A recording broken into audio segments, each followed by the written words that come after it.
Who doesn't like freebies? And in this economy, if you're an Airtel user, you can get a year of free Perplexity Pro, an AI-powered search engine.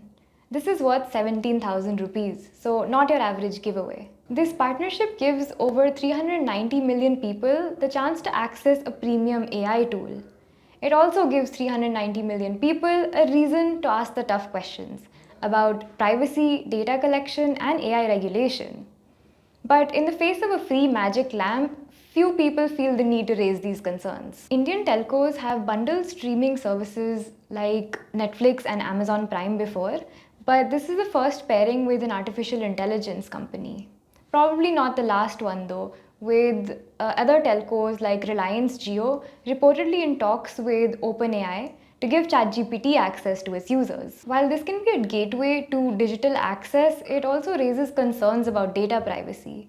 People are turning to the GPTs, Geminis, and Perplexities of the world for all kinds of advice and how-tos, from life coach to therapist. You may think it's just between you and the AI, but with no central legislation governing the use of AI, there are very few regulatory requirements about how these services use your personal data. The Indian Digital Personal Data Protection Act also hasn't been operationalized yet. OpenAI CEO Sam Altman himself talked about the dangers.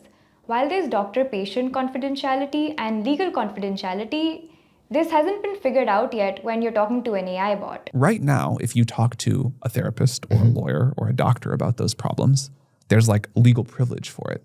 You know, like there's doctor-patient confidentiality, there's legal confidentiality, whatever. And we haven't figured that out yet for when you talk to ChatGPT. So if you go talk to ChatGPT about your most sensitive stuff and then there's like a lawsuit or whatever, like we could be required to produce that. And I think that's very screwed up. I think we should have like the same concept of privacy for your conversations with AI that we do with a therapist or whatever.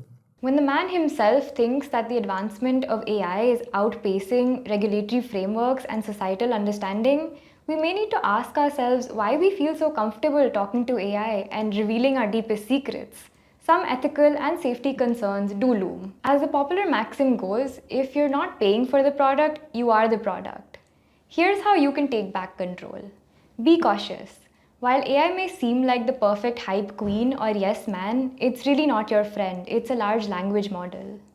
Practice data minimization, or in simple words, don't share sensitive or identifiable information. Opt out of data sharing settings. While Perplexity AI does collect interaction data to improve its model, you can toggle the data sharing settings off. When seeking critical advice like mental health or legal guidance, look for professionals and not algorithms. This is a stress test for India's data protection ambitions and a signal that AI regulation cannot afford to wait. We only have two choices at this point: to become smarter AI users or to keep giving our data to tech giants while losing our own brain cells.